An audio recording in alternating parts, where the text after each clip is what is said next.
बिस्मिल्लाहिर्रहमानिर्रहीम। अस्सलाम वालेकुम। यूट्यूब चैनल पर तारिक मतीन आपको खुशामदीद कहता है। सबसे पहले आपसे वही दरखास्त कि अगर आप चाहें तो चैनल को सब्सक्राइब करें ताकि वो चीज़ें जो मैं चाहता हूं आप तक पहुंचें वो आप तक पहुंच सकें।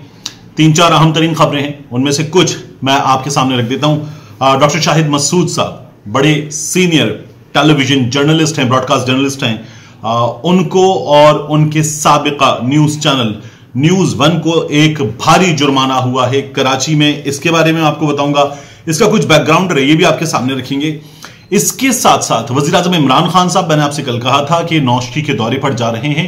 इमरान खान साहब दौरे नौशकी पर गए और वहां बड़े ऐलानात इमरान खान साहब की जानिब से किए गए हैं, ये भी आपको बताऊंगा मैं। और chairman NAB justice retired Javed Iqbal साहब को मरियम नवाज शरीफ और परवेज रशीद साहब की जो लीक्ड कॉल थी वो आज बड़ी शिद्दत से याद आई। उन्होंने अपनी गुफ्तगू में उसका भरपूर इजहार किया और नैब की कारकर्दगी बताई। क्या कहा उन्होंने, ये भी मैं इस वीडियो में आपके सामने रखूंगा। सबसे पहले मैं आपको बताऊं, डॉक्टर शाहिद मसूद और उनके साबिका चैनल न्यूज 1 को जुर्माना किया गया है। कराची में जुर्माना हुआ है, कराची में डिस्ट्रिक्ट अदालत की जानिब से।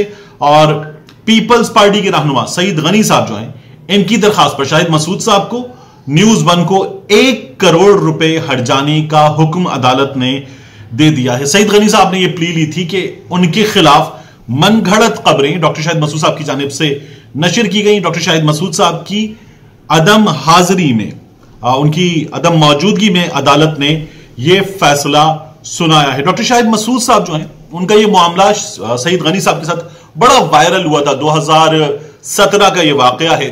डॉक्टर शाहिद मसूद साहब अपने भरपूर अंदाज में जिस तरह से तनकीद करते हैं उसी तरह से तनकीद करते हुए सईद गनी साहब को निशाना बना रहे थे। और उन्होंने यह भी कहा था कि वो प्रोग्राम में आकर जवाब देने को तैयार नहीं है। सईद गनी साहब ने यह किया था कि उन्होंने टिकट कटाया, कराची में होते हैं, यहां से फ्लाइट ली और पहुंच गए थे न्यूज 1 के दफ्तर। डॉक्टर शाहिद मसूद साहब तब भी उसी तरह से बिला नागा प्रोग्राम करते थे, अब भी बिला नागा प्रोग्राम करते हैं। वो पहुंच गए और उन्होंने कहा कि मैं आपके दफ्तर के बाहर आ गया हूं।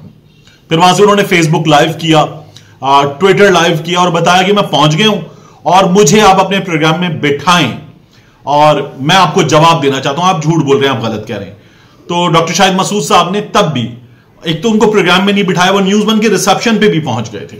तो एक तो उन्होंने प्रोग्राम में नहीं बिठाया उनको, और दूसरा डॉक्टर शाहिद मसूद साहब की जानिब से कहा गया कि इस्तिलाहात इस्तेमाल करते हैं डॉक्टर साहब, जिस तरह मैं इस्तिलाह इस्तेमाल करता हूं नवाजिए बात सहाफियों के लिए, तो उन्होंने इस्तिलाह इस्तेमाल की बदमाशिया, घुसपैठिया, और यह भी कहा कि कुछ लोगों के साथ आ गया है और ये जो है गुंडा टाइप अनासिर हैं और ये दफ्तर में घुसकर बाकायदा स्टूडियो में भी घुसना चाहते हैं, ये सब करना चाहते हैं।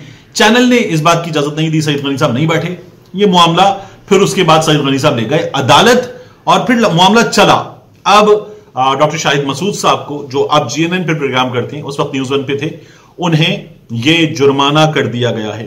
डॉक्टर साहब जो हैं वो चूंकि बहुत ही ज्यादा भरपूर अंदाज में और बहुत ही ज्यादा शिद्दत के साथ प्रोग्राम करते हैं, तो कई दफा हमने ये देखा है कि वो आगे भी निकल जाते हैं। और जब वो आगे निकले हैं तो उसमें फिर प्रॉब्लम्स भी हुई हैं। ये जो जैनब वाला केस था, इस केस में भी डॉक्टर साहब ने उस मुजरिम इमरान के बारे में बता दिया कि एक बैनुल अक़वामी गैंग का हिस्सा है। इसके गैर मुल्की करेंसी के गालिबन कोई 30 बैंक अकाउंट्स, कुछ 37 के करीब तादाद थी, वो भी बता दिए थे। फिर अदालत में एक पर्ची भी लिख कर दी थी कि इस पर बताऊंगा, दिल की गहराइयों से माफी वगैरह मांगने की फिर डॉक्टर साहब ने बात की थी। जब अदालत ने कहा कि आप जो बता रहे हैं ये हकायक पर मबनी बातें नहीं है, तो साकिब निसार साहब का जुमला बड़ा मशहूर होता, उन्होंने कहा था मैं आपके दिल की गहराइयों को जानता हूं। और फिर तब साकिब निसार साहब ने कहा था कि आपका प्रोग्राम जो है वो हमें बंद करना पड़ेगा। डॉक्टर साहब कहते मैं झूठा निकलूं, मुझे फांसी लगवा दें। तो साकिब निसार साहब हंसे, उन्होंने कहा अब आप झूठे निकले, आपको फांसी तो नहीं लगने देंगे, लेकिन सजा क्या दें आपको, आप खुद बताएं। तो डॉक्टर साहब ने कहा था कि आप जो है वो प्रोग्राम पे पाबंदी लगा देते हैं, आपके प्रोग्राम पे 6 महीने की। अदालत ने कहा, डॉक्टर साहब ने कहा नहीं, 1 माह के लिए बंद कर दें। और बड़े डॉक्टर साहब जो उस हेल्पलेस हो गए थे। फिर अदालत ने 3 महीने के लिए उनका प्रोग्राम बंद कर दिया था। डॉक्टर साहब जो है वो इसी तरह से हथकड़ी लगने के बाद, बड़ी नाखुशगवार सी वीडियो थी, मनाजिर बड़े नाखुशगवार से थे, वो जेल भी जा चुके हैं।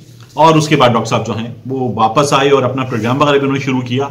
अब ये हो गया, it is probably going to be a legal battle. यहां से अगली अदालत, ये अभी मातहत अदालत का फैसला है, हाई कोर्ट, सुप्रीम कोर्ट, ये मामला बाकी है। लेकिन एज आई सी हो सकता है कि सईद गनी साहब आउट ऑफ कोर्ट सेटलमेंट के नतीजे में गए, ठीक है मैंने जाने दिया, जुर्माना नहीं चाहिए, बाकी फैसला बरकरार, डॉक्टर साहब गलत साबित हो गए, या मुमकिन है कि वो इस जुर्माने पे मुसिर हों कि नहीं अदा किया जाए, मेरे साथ ज्यादती की गई है और डॉक्टर साहब जो है वो इससे अगली अदालत में भी जाएं, ये भी मुमकिन है, न्यूज बन जाए, ताहिर खान साहब जाएं, सीमा ताहिर साहबा जाएं, लेकिन बहरहाल अदालत ने ये जुर्माना डॉक्टर साहब को कर दिया है। हमारे यहाँ जुर्माने होने चाहिए, आई बिलीव कि जुर्माने होने चाहिए, सजाएं होनी चाहिए, इनके नतीजे में चीजें बेहतर हो सकती हैं और इनके नतीजे में क्लेंजिंग हो सकती है, सफाई का, तत्हीर का अमल हो सकता है। दूसरी अहम खबर, इमरान खान साहब जो है वो नौशकी के दौरे पर गए और इमरान खान साहब ने नौशकी के दौरे में एफसी के जवानों से बात की, वो जवान जिन्होंने अपनी जानों का नजराना पेश किया है वतन की हिफाजत के लिए, जिन्होंने जमा मर्दी से लड़ते हुए 20 दहशतगर्दों को इस बार वासिल जहन्नुम किया है, मुसलसल किया है, उन लोगों के नापाक अजाइम खाक में मिलाए हैं जो पाकिस्तान के लिए खतरा बनने के इरादे रखते हैं। इमरान खान साहब ने वहां जाकर उनसे एक तो ये कहा कि आप लोगों की जो कुर्बानियां हैं उनको हम खराज तहसीन पेश करते हैं, आपने पाकिस्तान को महफूज बनाया है, दहशतगर्दी से आप लड़े हैं, दुनिया में जिस तरह से आप लड़े हैं और पाक फौज लड़ी है इसकी मिसाल नहीं मिलती, आप लोगों ने दहशतगर्दों से हमें महफूज रखा है। फिर इमरान खान साहब ने महंगाई पे बात की और कहा कि पूरी दुनिया में महंगाई का एक तूफान है, हमारे यहां भी है, इस बात का हमें एहसास भी है। और इमरान खान साहब ने कहा कि जैसी ये चीजें हुई थी फौरी तौर पर वो चाहते थे नौशकी आए और अब पहली फुर्सत में नौशकी आए हैं। 15% इजाफे का इमरान खान साहब की जानिब से ऐलान किया गया। इस मौके पर उन्होंने चीन क्या करने जा रहा है यह भी बताया कि सदर शी जिनपिंग से मुलाकात में उन्होंने कहा है कि अब जो इस फेज में काम हो रहा है सबसे ज्यादा बलूचिस्तान में काम होगा और इंडस्ट्रियलाइजेशन पे अब काम होगा, बहुत तेजी से आप चीजें बदलती हुई और बढ़ती हुई देखेंगे। ये वजीर आजम साहब ने इस मौके पे ऐलान किया और उनका ये कहना था कि चीन का दौरा बेहतरीन रहा है, कामयाब रहा है और इसके फ्रूटफुल होने को हम आने वाले दिनों में देखेंगे और ये हमें नजर आ रहा है। ऑपोजिशन जिस तरह से इन दौरों के बाद, इमरान खान साहब के इस दौरे के बाद और कुछ डेवलपमेंट्स के बाद बेचैन हुई है, उससे हमें नजर आ रहा है कि होने क्या जा रहा है। और इसके साथ साथ मैं आपको बताऊं, चेयरमैन नैब ने खिताब किया, उन्हें अपने खिताब में मरियम नवाज शरीफ साहिबा की जो लीक कॉल थी परवेज रशीद साहब के साथ, वो बहुत शिद्दत से याद आई और चेयरमैन नैब ने इस खिताब में जो बातें की हैं वो बड़ी जबरदस्त है। उन्होंने कहा कि तासुब की अनक उतारें, नैब की कारकर्दगी देखें। अभी जो मिसाल है वर्ल्ड इकोनॉमिक फोरम का पाकिस्तान में पार्टनर इदारा, उसने भी नैब की कारकर्दगी की बड़ी तारीफ की और कहा कि सिर्फ साल 2020 में 300 अरब से ज्यादा की नैब ने रिकवरी की है। ये नंबर इस वक्त मुझे एग्जैक्टली याद नहीं है।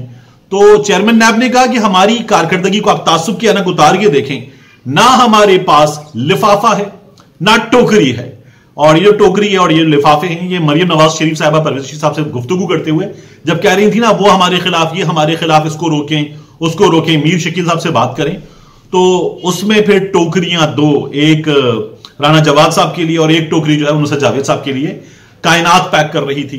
तो वो उन्होंने फिर याद दिला दी और बताया कि नैब ने बड़ी जबरदस्त रिकवरीज की हैं। आने वाले दिनों में करप्ट अनासिर के खिलाफ आप नैब के केसेस तेज होते हुए देखेंगे और नैब जो है वो इन करप्ट सियासतदानों के गिर्द भी अपना घेरा तंग करेगा। मिलते हैं इंशाल्लाह आपसे अगले वीलॉग में।